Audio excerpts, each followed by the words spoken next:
going to Doctor of History, he's also an economist, Webster Griffin Tarpley.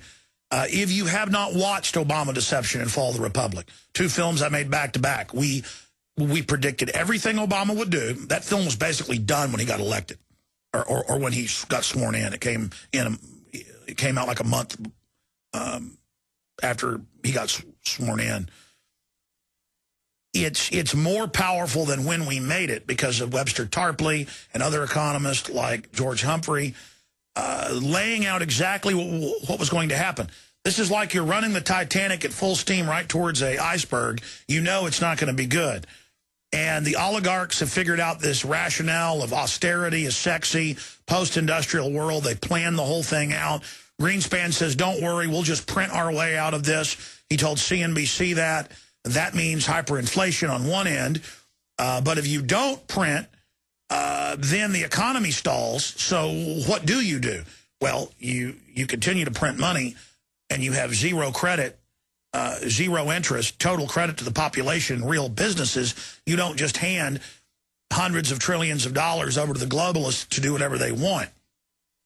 And so that's what's happening. Everything is going into the hands of the banking cartel that engineered this. And just like Greece, just like Ireland, the more we bail them out, the more money we give to the zombie banks, the worse things get. And again, the economy is in an absolute free fall route right now. I'll be giving you those numbers as we talk to Dr. Tarpley here. China is saying it's the end of the dollar. The world is moving away from the dollar quickly. They're talking about now that the downgrade's beginning, that the U.S. is basically technically defaulting, and they're reporting that hundreds of cities, towns, counties, states, dozens of states are on the verge of going completely bankrupt. But this is all fraudulent bankruptcy because 90+% of the debt is induced debt that we were signed onto by the Goldman Sachs, J.P. Morgan mafia that put their politicians in the House, Senate, and, of course, the Obama administration. Bush passed the baton over to them. And so no one is really debating the elephant in the room except for people like Dr. Tarpley. And we predicted it all 100%. Said within 2 to 3 years this would happen in Obama Deception, Fall of the Republic. Here we are 2.5, 3 years later. Webster Tarpley, thank you for joining us. Alex, how you doing? I'm not doing too good. I live here. I love my family. I'm watching these criminals sit up there. Geithner saying we would never lose our AAA rating, knowing full well once they got the Super Congress in, they were going to bring us deeper into receivership. Tarpley, welcome. Thank you. Well, this is what we talked about. It's a depression. It is a breakdown crisis. It's a disintegration of the entire system, not just a collapse of prices, but institutions that cease to exist all over the place. Right now, there's a whiff of panic, right? It just crashed through minus 400 on the Dow. Let's go back to last week. We had this crisis around the debt ceiling. I regarded this crisis as totally unnecessary, reckless, irresponsible. We had a lot of wild talk from ideologues about how the U.S. could default. It wouldn't matter. That is very foolish. The U.S. Treasury securities are the bedrock of the economy of this entire planet. It's not a good system. I don't like this system, but I wouldn't say junk the system and then go off the cliff. I don't think that's good policy. So what happened last week was this fear about the U.S. default drove a lot of people to dump government bonds around the world. That would be especially Italian bonds, because Italy had been under attack since about July 11th, Spanish bonds and other bonds, along with U.S. bonds to some extent, but not that much. The money then flowed into Switzerland, Japan, and Germany, driving up their currencies and making their exports harder to buy. Not good for these countries either. They're very, very worried about it. So we had a situation where Italy and Spain were big targets. Now we've also got this European August vacation break. The volumes in the bond markets of Italy, Spain are quite low at this time of year. A perfect occasion for the hedge fund hyenas and the zombie bankers to come in and attack using credit default swaps. The Europeans had a chance last year to outlaw credit default swaps when Germany, Schäuble, the finance minister, talked about it. They decided not to do that. They also talked about having a Tobin tax, a turnover tax on these finance oligarchs. They didn't do that. So they were sitting there pretty much exposed to the attack. And that then got these Spanish and Italian bonds going down. That, in turn, raises the issue, well, maybe the euro will blow up, and then, of course, the dollar might also blow up in some combination. What you then saw was a lot of European banks were going to the brink. If you look at Commerzbank of Germany, you look at Société Générale of France, Barclays of Britain, and some others, these banks are under a lot of pressure. A lot of European institutions are dumping U.S. stocks, and they're also dumping futures contracts in the oil market. The reason that oil is going down has a lot to do with the fact that price is mostly speculation. And when the speculators get in trouble, they got to liquidate their positions to get into cash.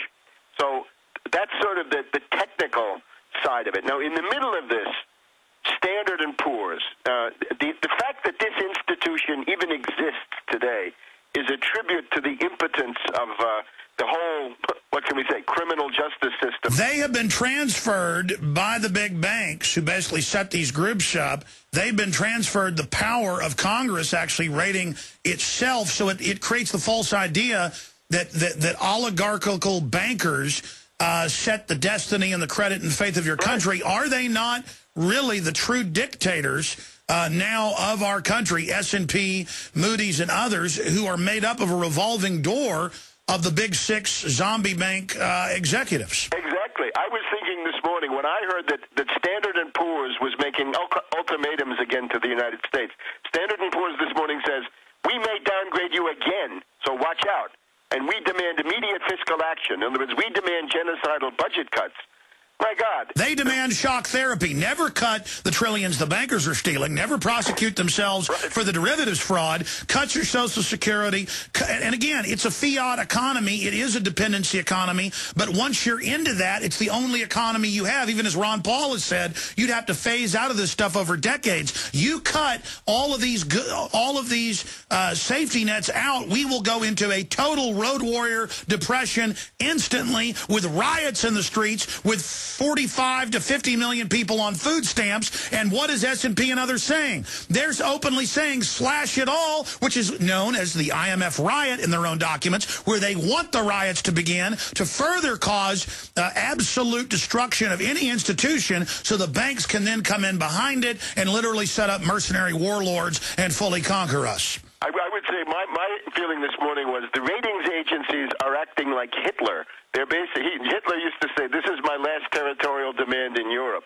And S&P says, well, this is my last demand for genocidal austerity for this month.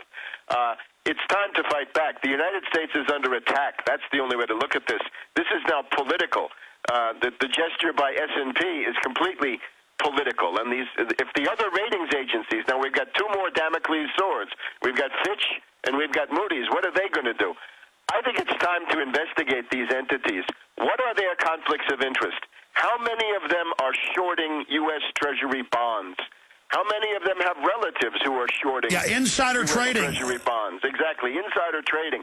If those guys that you saw from S&P on all the television shows yesterday, if they were talking about stocks, if they were telling you to buy a stock, then they'd have to put up a chart that says, does this analyst own the stock? Do relatives own the stock? Do they provide services? Are they shorting? All the rest of this stuff. Somehow, these people seem to be above the law. S&P runs wild. The Treasury, and I think they're right, Geithner says they made a $2 trillion error. If they make a $2 trillion error, where's the accountability? What are they going to say? Too bad if you lost your life savings. We're sorry. But that's just a dance they're doing. Geithner's totally controlled by the very same crew, as you know, Webster. Expanding on that. But he's telling you the truth, that their analysis is worthless. Now, just think back to 2008. Those same ratings agencies, the three that we're talking about, they were giving AAA ratings to every piece of toxic derivative junk in Wall Street up until 5 seconds before, the ultimate bankruptcy of Lehman Brothers or whatever. Yeah, that was the sucker play. Now they're in the implosion angle, and that leads me to my next question. 3 weeks ago, you talked, because you read Italian, you speak Italian, that they were subpoenaing Moody's and S&P in Italy. Now we read last Friday that they did raid them, and so you're saying that's the same thing here. Raid their hind ends now. Yes, exactly.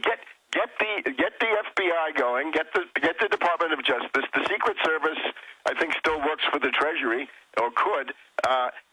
There's got to be an immediate investigation, and the only way to do that is you've got to determine, is there a criminal conspiracy going on involving various hedge fund operators who are in collusion with these agencies. And by the way, Webster, this is a big deal for those that don't know.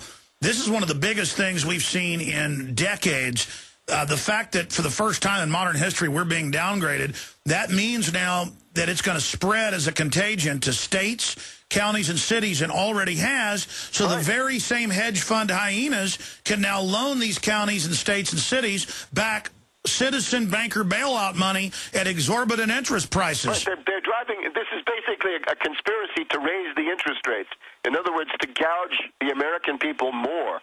Right now here in the Washington area, right, everybody in Virginia and Maryland is waiting because we were told already by the ratings agencies that if the U.S. Treasury debt is downgraded, since Virginia and Maryland depend so much on the federal budget because of the nature of the regional economy, that the Maryland and Virginia bonds will also be downgraded. I think they're both AAA. But what are we talking about? The current situation is a dictatorship. It looks like this. At the top of the dictatorship, we have the triumvirate of S&P, Fitch, and Moody's. And they hand down their decisions. They say, we demand $4 trillion of genocidal budget cuts. We demand more budget cuts. Then those orders are going to go to the 12 tyrants. That's the super committee or the super Congress. I call them the 12 tyrants, a good term drawn from Greek and Egyptian history.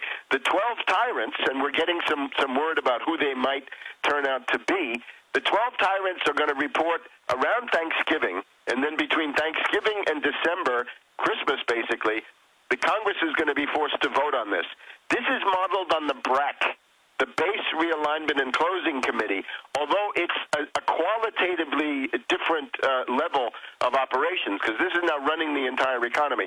You look at the BRAC. Before it was just they were deciding what bases to close. Now this is all the spending and cutting bills not coming out of the House and individual members. It's coming out of the Committee of 12 with Obama as the 13th. Right, and this will be a secret committee. You know, in Venice they had the Council of 10, right? The Council of 10 was the hated and feared secret intelligence agency of the Venetians.